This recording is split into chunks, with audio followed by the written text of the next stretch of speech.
Hello and welcome to My PGCE, a podcast documenting my journey as a trainee teacher, with a special focus on mental health. I am your host, James B.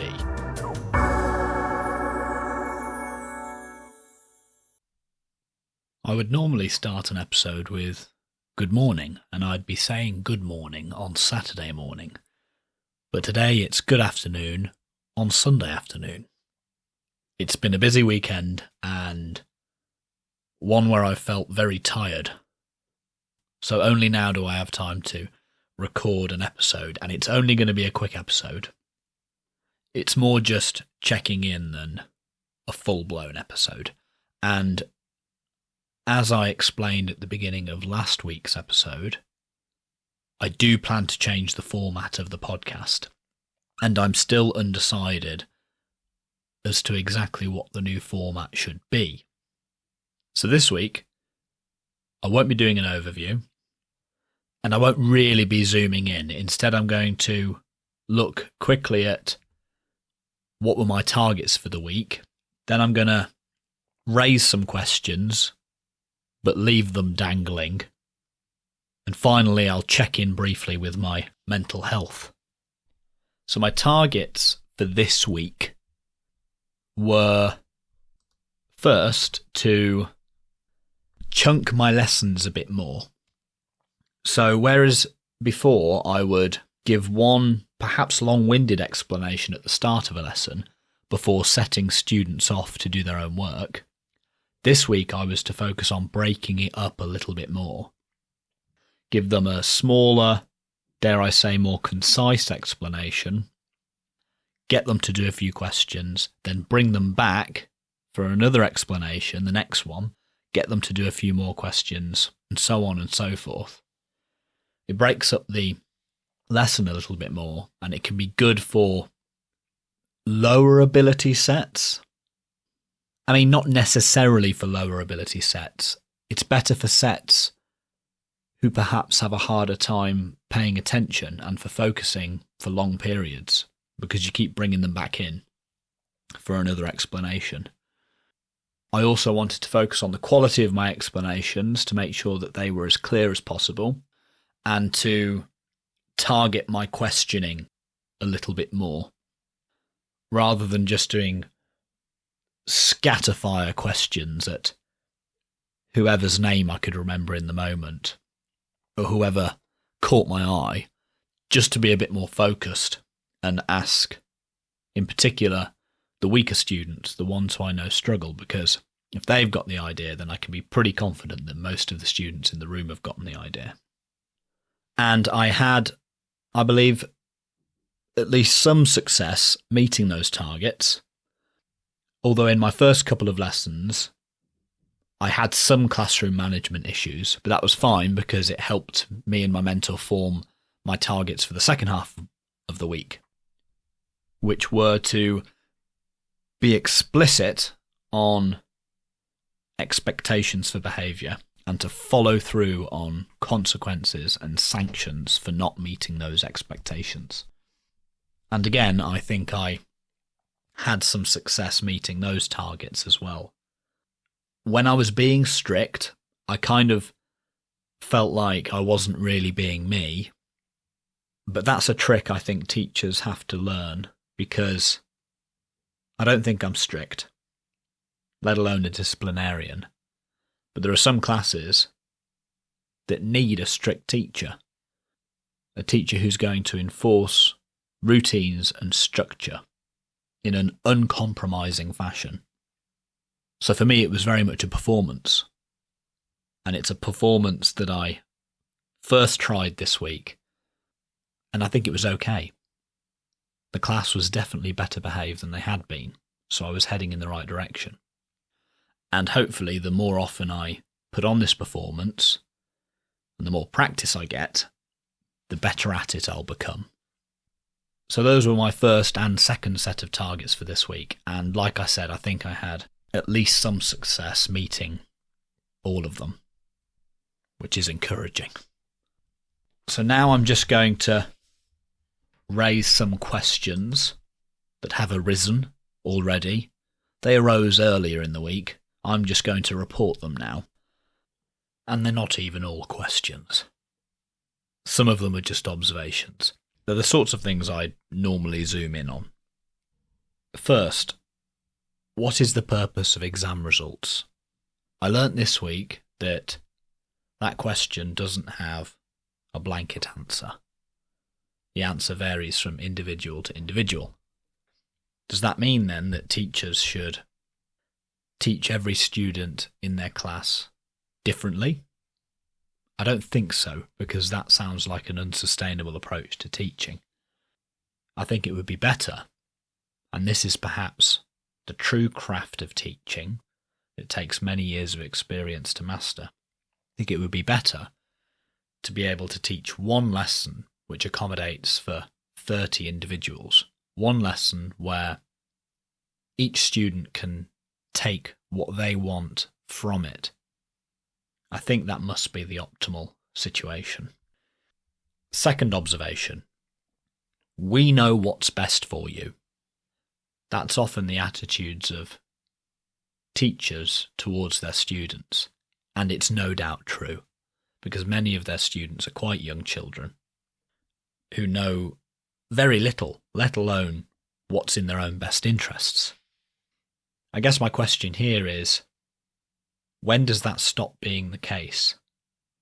When do you get to a point in your life when you're qualified to make decisions in your own best interest and not delegate those and not rely on a more experienced, knowledgeable adult, say? Because there seems to be a point just after school where you go from relying on adults to having to rely on yourself.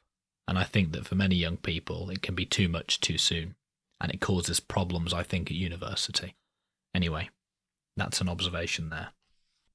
Anything I allow in the classroom, I'm telling the students that that's okay. This is something my mentor said to me this week. And this even applies to students putting their hand up and saying, "Sir." Putting your hand up is fine, but if each and every student in the class shouts, "Sir," then I've got a real problem.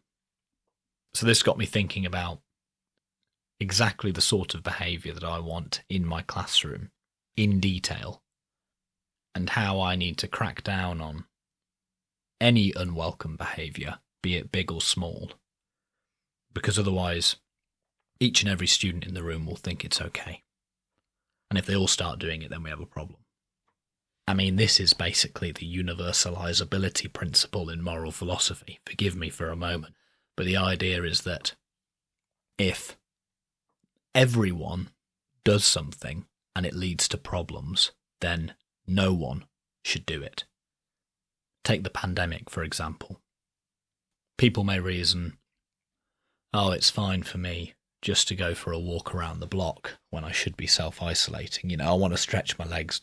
Just want to get some fresh air." And while that may not cause any problems, if only you went for a walk, if everyone went for a walk when they should be isolating, then you've got a real problem on your hands. And therefore, no one should go for a walk. You should stay inside. You should continue to self-isolate. And it's the same in the classroom. If a student does something that cannot be universalized within the classroom without leading to a problem, then they shouldn't do it.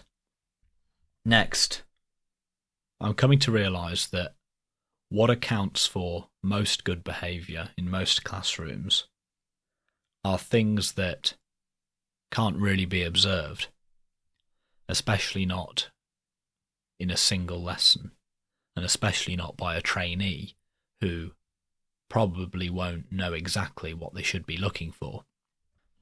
So I'm realizing that good behavior stems from well-established routines and good relationships. But those routines and relationships may have been years in the making, and you can't observe years. On the contrary, a trainee gets to see an hour or so every so often. So perhaps this is why classroom management can be a sticking point for trainees. I certainly know it is for myself. Next, when I was doing maths at school, I was in the top set, and the general assumption was that every mark on the paper, on the GCSE paper, was up for grabs. Nothing was beyond our reach.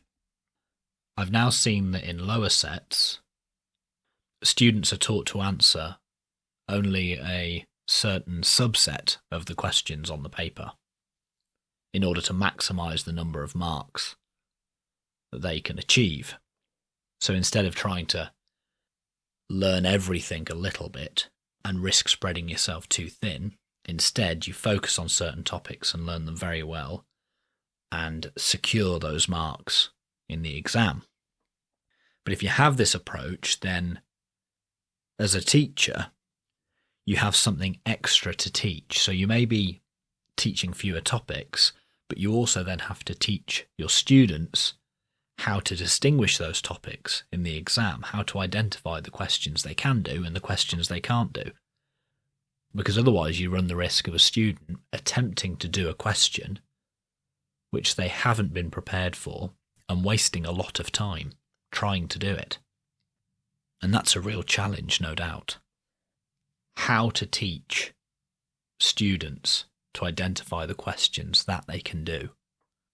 Okay, the next observation, the next thing I want to say, came by way of a teacher who I observed for the first time this week. And he was teaching simplifying fractions. And he referenced Frozen 2, because there's a song in Frozen 2 called Just Do the Next Right Thing.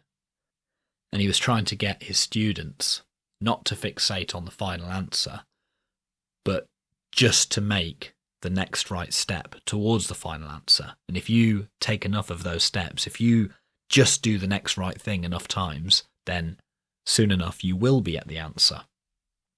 And I thought this was great because so often I think students look at a question and if they don't know the answer immediately, they get stuck. And a large part of teaching mathematics is teaching students how to chop a problem up into sub-problems and to just do the next right thing. Okay, final observation. This is a tip I'm going to try and put into practice next week. Often when the volume in one of my classrooms increases beyond an acceptable limit, I raise my voice. I raise my voice even louder so that it can be heard above the clamour, normally to tell students to be quiet. But I was advised, instead, try speaking more quietly. Because if the students are making a load of noise, but I make even more noise and can still be heard over the noise, then they've got no incentive actually to quieten down, because they can still hear me. They can have their own conversations and they can still hear me bellowing over the top. So they've no reason to stop having those conversations. But if I speak more quietly and they can't hear what I'm saying, then they'll have to be more quiet so that they can hear me. Now, the assumption here, of course, is that they actually want to hear what I'm saying. And that may be the real trick here. But I'll give that a go this week and see how it goes. So those were my main observations for the week. Now, finally, how's my mental health been? I'd say there's nothing new to report. I think I've spoken about this in previous episodes. But I feel that I have a completely new relationship with my stress levels. For a very long time, I was trying to minimise my stress in order to safeguard my mental health. But the only way to minimise your stress is to minimise the number of challenges you have in your life. And without challenge, you have no sense of purpose. And without a sense of purpose, that's when you leave yourself vulnerable to depression, in my experience. And so now, even though I am stressed, I don't stress about being stressed, because I now think that it's just a sign that I'm overcoming challenges in the pursuit of something that I think is really worthwhile. Okay, that's the end of the episode. It was a bit of a hodgepodge this week. Like I said, I still haven't decided exactly what format the podcast will take from here on out, but hopefully I'll settle on something soon. I hope you've had a good week, and I hope the upcoming week is good too. If you like the episode, please spread the word in person and on social media. You can follow the podcast on Twitter @mypgcepod or email mypgcepod@gmail.com. Please subscribe, rate and review in your directory of choice. Please also consider becoming a patron at patreon.com/mypgcepod and helping fund both the podcast and my PGCE course. Thank you, and talk again soon.